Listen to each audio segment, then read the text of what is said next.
Job was a man from the land of Uz, described as blameless and upright, who feared God and turned away from evil. He was the greatest man among all the people of the East. His wealth was immense.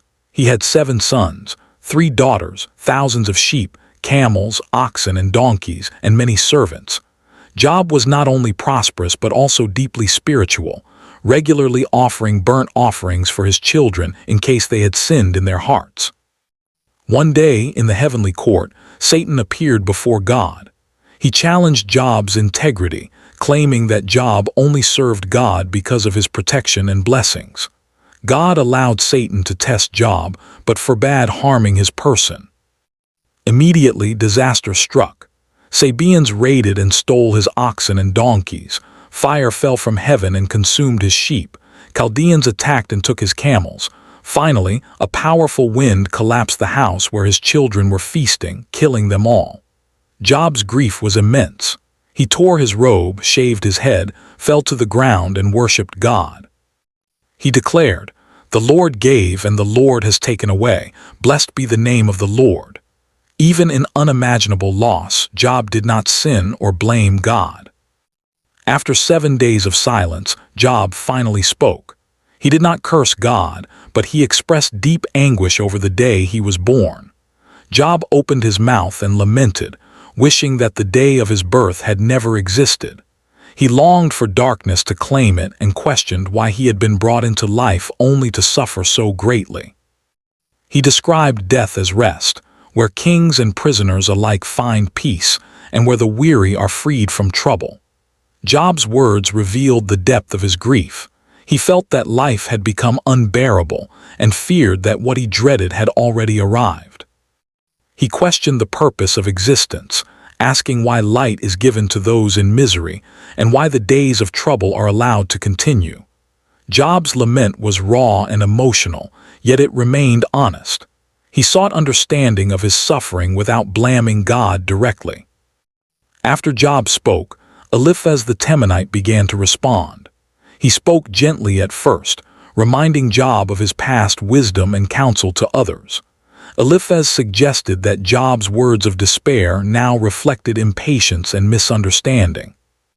He argued that no one is truly innocent before God, and that misfortune often serves as correction. Eliphaz claimed that the innocent do not perish, and those who experience calamity may have unknowingly caused it. He shared a vision he had received, describing the fleeting nature of human life and the supremacy of divine justice.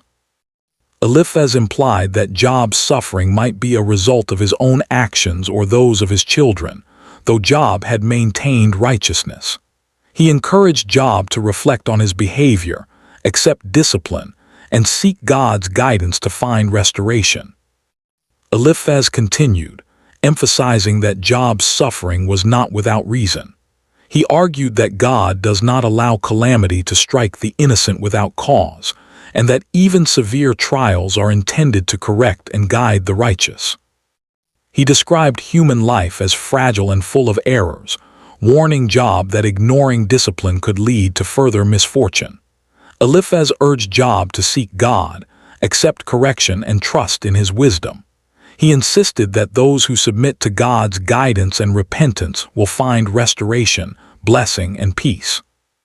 Throughout his speech, Eliphaz painted a picture of divine justice. Suffering is a tool for teaching and refining. He implied that Job's integrity could be preserved only if he acknowledged potential wrongdoing and aligned himself with God's instruction. Job responded to Eliphaz with deep emotion, expressing the intensity of his suffering. He described his grief as heavier than the sands of the seas and compared his pain to the relentless arrows of the Almighty. His words revealed both physical torment and emotional anguish. He lamented the unfairness of his situation, declaring that life had become unbearable. Job criticized his friends, saying their counsel was empty and unreliable, like a stream that dries up in the heat. He longed for understanding, asking them to identify any sin he might have committed that warranted such calamity. Job insisted on his innocence, asserting that he had not lied or acted wickedly. Yet he did not blame God. Instead, He poured out his heart, exposing the raw reality of suffering. He acknowledged the weight of his trial while maintaining integrity. Job turned his focus directly to God, questioning the nature of life and suffering. He described existence as hard labor, filled with restless nights and days of anguish. Every moment, he felt the weight of his affliction pressing upon him. He spoke of his physical decay and emotional exhaustion, comparing life to a brief and fleeting shadow. Job wondered why God, who had once protected him, now seemed to target him for relentless trial. He expressed the desire for relief, feeling trapped between life's burdens and the inevitability of death. Despite his anguish, Job maintained his integrity. He did not curse God, yet he openly questioned why suffering had come upon him without apparent cause. His words reflect the tension between faith and despair, showing the audience the human struggle to understand divine justice. Job's lament intensifies the story's suspense, deepening curiosity about the nature of suffering and the purpose of trials. By speaking directly to God, he shifts the narrative from external events to internal struggle, setting the stage for further debates with his friends and highlighting the complexity of faith under extreme pressure. Bildad the Shuhite spoke after Job's lament, offering a stern and direct perspective. He emphasized God's justice and suggested that Job's children may have sinned, implying their deaths were a consequence of wrongdoing. Bildad portrayed God as unwavering and fair, arguing that the Almighty does not reject the blameless or support evildoers. Using vivid metaphors, he described the fragility of the wicked. Just as papyrus withers without water or a spider's web collapses under weight, so the sinful cannot endure. Bildad urged Job to repent and seek God's forgiveness, promising that restoration would follow submission and humility. Throughout his speech, Bildad reinforced the prevailing theology of retribution. Suffering is often evidence of guilt.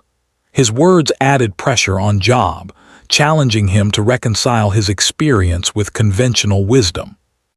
Job responded to his friends with a recognition of God's unmatched power and sovereignty.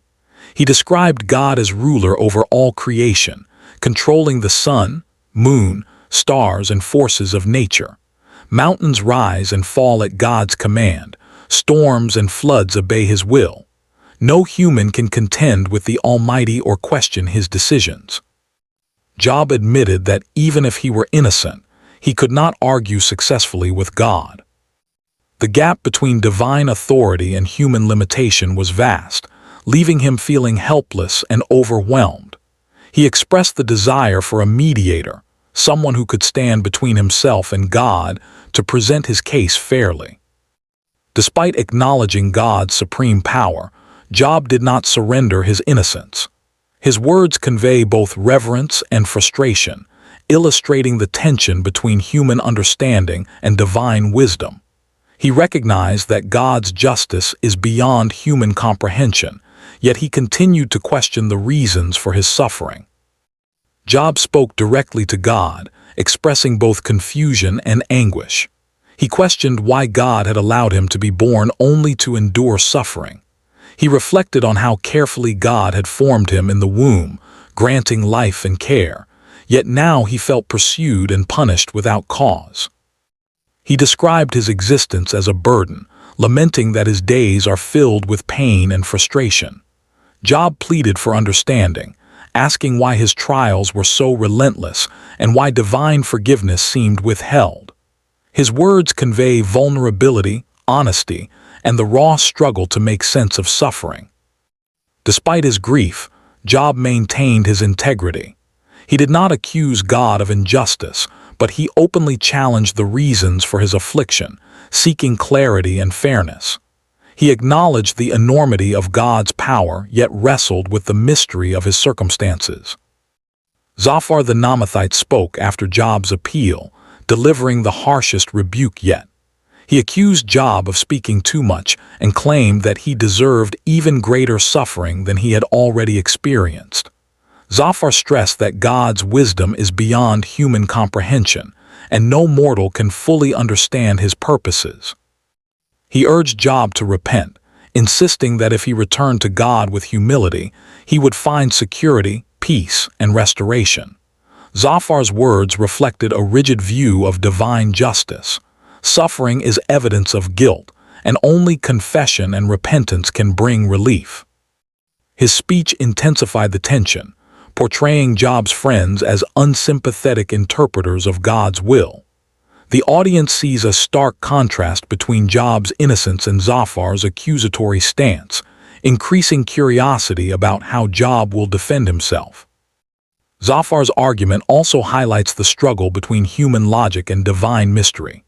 Viewers are prompted to question simplistic explanations of suffering and consider the limits of human understanding.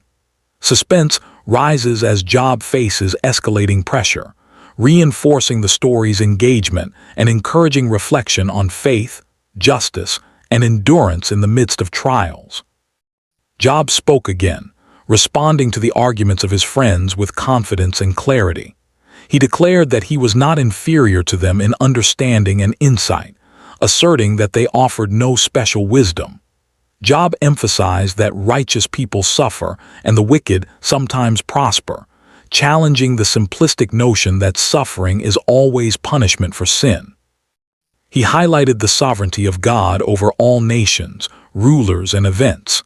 God is in control of both life and death, prosperity and disaster. Job pointed out that no human can fully comprehend divine purpose and that his friends' assumptions were flawed. Through these words, Job defended his integrity and questioned the adequacy of traditional retribution theology. He combined reason, observation, and spiritual insight to show that the world does not always operate according to human expectations of justice. Job turned his focus fully to God, addressing him directly with boldness and honesty. He accused his friends of speaking falsely on God's behalf, saying their counsel was misleading and unhelpful.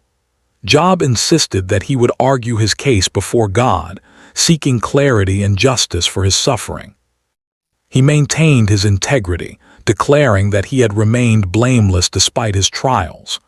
Job expressed a desire for God to reveal any charges against him, so he could respond appropriately. His words reflected a fearless faith. Even amid intense pain, he was determined to confront God and understand the reasons for his affliction. One of Job's most famous declarations occurs in this chapter: "Though he slay me, yet will I hope in him." This statement captures the tension of unwavering faith in the face of incomprehensible suffering. Job's courage and honesty resonate deeply, demonstrating the struggle between human understanding and divine mystery. Job lost everything: his wealth, his children, his health, yet he refused to curse God. His story challenges us to reflect. How would you respond in the face of unimaginable suffering? Subscribe and hit the notification bell to follow the next chapters, where Job continues his struggle and the silence of heaven deepens.